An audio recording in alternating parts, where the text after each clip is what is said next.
Plato's communism of family. इस video में हम डिस्कस करेंगे communism of family. Previous video में मैंने आपसे डिस्कस किया था कि कम्युनिज्म ऑफ प्रॉपर्टी, जो प्लेटो के कॉन्सेप्ट्स थे प्रॉपर्टी के बारे में, और फिलोसफर किंग्स और मिलिट्री रूलर्स पर जो उन्होंने बाइंडिंग्स लगाई थी और रिस्ट्रिक्शंस लगाई थी in the context of property holdings, वो मैंने आपसे डिस्कस किया था। अगर आपने वीडियो नहीं देखी तो मैं कमेंट बॉक्स में या डिस्क्रिप्शन में उसका लिंक दे दूंगा, आप वहाँ से जो है ना उसको क्लिक करके देख सकते हैं। ठीक है, तो फॉर्मली हम स्टार्ट करते हैं जनाब। कम्युनिज्म ऑफ फैमिली जो है प्लेटो, इसके बारे में भी बहुत ही इंटरेस्टिंग व्यूज़ हैं प्लेटो फैमिली के बारे में जो है ना वो बहुत उसके डिसअपॉइंटिंग व्यूज़ हैं प्लेटो के, बहुत ही जो है ना वो हेट करते हैं फैमिली को, हेटफुल व्यूज़ हैं। ठीक है, वो कहते हैं कि जनाब फैमिली जो है it is even bigger problem than property. ठीक है, ये प्रॉपर्टी और प्राइवेट प्रॉपर्टीज़ जो हैं इससे भी ज़्यादा जो सबसे बड़ी प्रॉब्लम है वो फैमिली है। ठीक है, क्योंकि वो कहते हैं कि जनाब ये एक ऐसी चीज़ है जिससे लोग करप्ट होते हैं। ठीक है, क्योंकि फैमिली के पर्पज़ को सर्व करने के लिए, फैमिली को प्रोटेक्ट करने के लिए लोग जो है ना वो बियॉन्ड लीगल मींस जो है ना पैसे कमाकर वो अपने बच्चों को खिलाते हैं, वो अपने प्यारों और अजीज़ों को खिलाते हैं। ठीक है, तो वो किसी भी तरह जो है ना किसी भी तरीके से उनकी ख्वाहिशात को जो है ना वो पूरा करते हैं। ठीक है, इट इज़ मोर बिगर, क्योंकि ये this will corrupt the rulers, this corrupt the politicians. और आजकल हम देख रहे हैं क्योंकि फैमिली की वजह से कितनी ज़्यादा बुराइयां फैल रही हैं। ठीक है, जो हमारे पॉलिटिशियंस हैं वो कितना ज़्यादा जो है ना वो फेवर करते हैं अपने अजीज़ों को, अपने दोस्तों को, या अपने यारों को, या अपने प्यारों को। ठीक है, तो ये बैक टू प्लेटो की तरफ आते हैं। प्लेटो के फैमिली के बारे में व्यूज़ जो है ना वो मैंने आपको बताया कि वो बहुत ही डिसअपॉइंटिंग है। ठीक है, वो जो है ना वो कहते हैं कि ये जो फैमिली है ये नेपोटिज्म और फेवरेटिज्म को फेवर करती है। ठीक है, तो इससे जान छुड़ानी पड़ेगी। प्लेटो कहते हैं कि हम जो है ना ये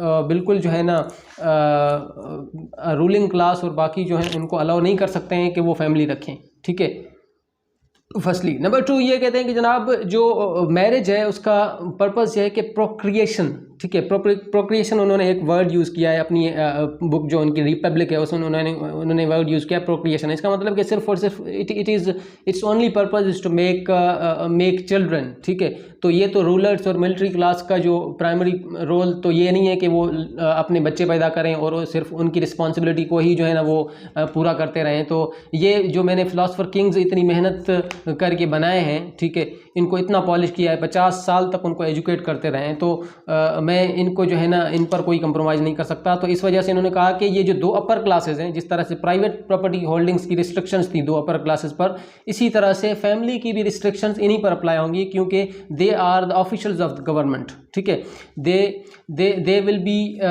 B the sole responsible for all the policies of the government. ठीक है, तो यहाँ पर भी इन्होंने जो है ना कम्प्लीटली फैमिली को अबॉलिश नहीं किया, सिर्फ और सिर्फ अपर क्लासेस पर जो है ना रिस्ट्रिक्शंस लगाई हैं कि आप जो है वो मैरिज जो है ना शादी नहीं कर सकते हैं, ना ही आप जो है ना परमिशन के बगैर जो है वो सेक्स कर सकते हैं या फिर बच्चे जो है ना वो बना सकते हैं। ठीक है, you can't make children, you can't get married without the permission of the philosopher king.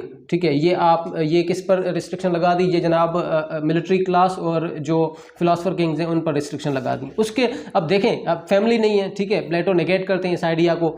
अब उन्होंने एक अल्टरनेटिव सिस्टम प्रोवाइड किया कि जनाब जो स्टेट स्पॉन्सर्ड जो है ना मैरिज होगी, या स्टेट स्पॉन्सर्ड जो है वो ब्रीडिंग होगी। ठीक है, इस चीज़ को वो मैरिज नाम नहीं दे रहे हैं। ठीक है, फिर भी मैरिज के आइडिया को वो निगेट कर रहे हैं, क्योंकि मैरिज के खिलाफ हैं वो, मैरिज के व्यूज़ उनके अकॉर्डिंगली मैरिज क्या है? सिर्फ और सिर्फ टू मेक चिल्ड्रन। ठीक है, वो ये कहते हैं कि जनाब ब्रीडिंग जिस तरह एनिमल्स में जो है ना वो सिस्टम होता है, इस तरह का उन्होंने सिस्टम कहना नहीं चाहिए, लेकिन एक क्रिटिसिज्म जो बड़े बड़े फिलासफर्स हैं उन पर ये कहते हैं कि ये जिस तरह का जो है ना ब्रीडिंग सिस्टम उन्होंने दिया था कि इट इज़ लाइक वो इन्होंने इंसानों को जो है ना एनिमल्स की तरह ट्रीट किया है। ठीक है, तो उन्होंने एक सिस्टम इंट्रोड्यूस किया कि जनाब ब्रीडिंग होगी इंसानों के दरमियान। ठीक है, हम डिसाइड करेंगे कि किसको जो है ना किसके साथ सेक्स करना है, किसको किसके साथ जो है ना वो मिलना है। ठीक है, और मिल के जो है ना बेस्ट ब्रीड पैदा करेंगे। ठीक है, तो बेस्ट मेल बेस्ट फीमेल मिलके बेस्ट ब्रीड पैदा करेंगे। तो ये कॉन्सेप्ट था जनाब प्लेटो का, क्योंकि प्लेटो जो है वो कम्युनिटी और सोसाइटी और जो आइडियल स्टेट जो उन्होंने बनाई थी उसकी साइज़ और क्वालिटी के बारे में भी कंसर्न रहते थे। वो कहते हैं कि जनाब मैं जो है ना अलाउ नहीं कर सकता कि हर किसी को जो है ना वो बच्चे पैदा करता फिरे, तो बच्चे जो है ना वो हो सकता है वो उस हमारे सिस्टम के लिए अनफिट हो, ठीक है, हो सकता है वो जो है ना वो सेट ऑफ कंडीशंस के लिए वो जो है ना वो ठीक ना हो। और पॉपुलेशन को कंट्रोल करने के लिए भी इन्होंने ये सिस्टम इंट्रोड्यूस किया था, क्योंकि सबको तो वो जो है ना अलाउ नहीं करेंगे कि जो है ना टू मेक चिल्ड्रन, क्योंकि मैरिज पर भी उन्होंने बैन लगा दिया। और फिर फर्निकेशन या सेक्स भी उनकी मर्ज़ी से नहीं हो सकता, ठीक है। तो इससे ये पता चलता है कि पॉपुलेशन को कंट्रोल करने के लिए भी इन्होंने एक टैक्टिक यूज़ की है, ठीक है। और दूसरा कम्युनिटी के साइज़ या कम्युनिटी की क्वालिटी को भी मेंटेन रखने के लिए, क्योंकि वो कह रहे हैं कि बेस्ट मेल और बेस्ट फीमेल को अलाउ कर दिया जाएगा कि आप मिलें और आप बच्चा पैदा करें। और जो नया बच्चा न्यू बेबी जो होगा वो जो है ना it will be a property of state, it will not be a property, it will not be it will not be a property of parents जिन्होंने उसको पैदा किया है, ठीक है। वो उससे उस वक्त लिया जाएगा और उनको ये कह दिया जाएगा कि आपका काम यहाँ तक था, और फिर उसके बाद उस बच्चे की जो सारी अपब्रिंगिंग होगी, वो परवरिश होगी, वो सारी स्टेट की रिस्पॉन्सिबिलिटी होगी, ठीक है। तो ये एक तरह से फ़ायदेमंद सिस्टम भी है। जब हम क्रिटिसिज्म पढ़ेंगे या फिर जब हम इसके मेरिट्स और डीमेरिट्स पढ़ेंगे इस सिस्टम के, तब मैं आपके साथ डिस्कस करूंगा कि इस सिस्टम के जो है ना वो पर किस तरह से क्रिटिसाइज़ किया गया है प्लेटो के फैमिली ऑफ कम्युनिज्म पे, ठीक है, कम्युनिज्म ऑफ फैमिली पे, सॉरी। अच्छा, उसके बाद ये कहते हैं कि जनाब अब मैंने साइज़ ऑफ कम्युनिटी भी बता दिया, पॉपुलेशन को कंट्रोल करने की भी एक टैक्टिक हो सकती है ये। और दूसरा ये है कि स्टेट ब्रीडिंग जो है ना वो स्टेट कंट्रोल्ड ब्रीडिंग होगी इसमें, ठीक है।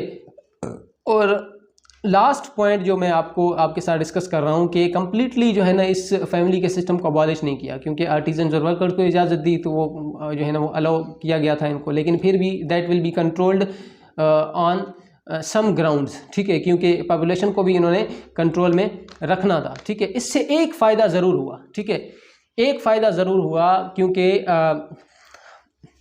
वो क्या हुआ कि जनाब जो वमेन है उनके राइट्स को रिकग्नाइज़ किया गया, ठीक है। जो एथेंस के सिस्टम में जो औरत थी उनको सप्रेस किया जाता था, या फिर इवन आजकल के सिस्टम में जो वुमेंस को अगर हम पाकिस्तान के कॉन्टेक्स्ट में बात करें तो वो जो डिज़र्विंग राइट्स है वो नहीं दिए जाते। तो हम नेक्स्ट वीडियो में पढ़ेंगे कि इसका एडिशनल बेनिफिट जो है ना वो वुमेन को क्या हुआ, वो मैं आपको जो है ना कुछ पॉइंट्स बताऊंगा, वो आपके साथ डिस्कस करूंगा कि एमेंसिपेशन ऑफ वुमेन या फर्स्ट फेमिनिस्ट जो है वो प्लेटो को क्यों कहा जाता है, वो इसी जो है ना सिस्टम की वजह से, क्योंकि एडिशनल बेनिफिट इसका जाके वुमेन को। थैंक यू, अल्लाह हाफिज़।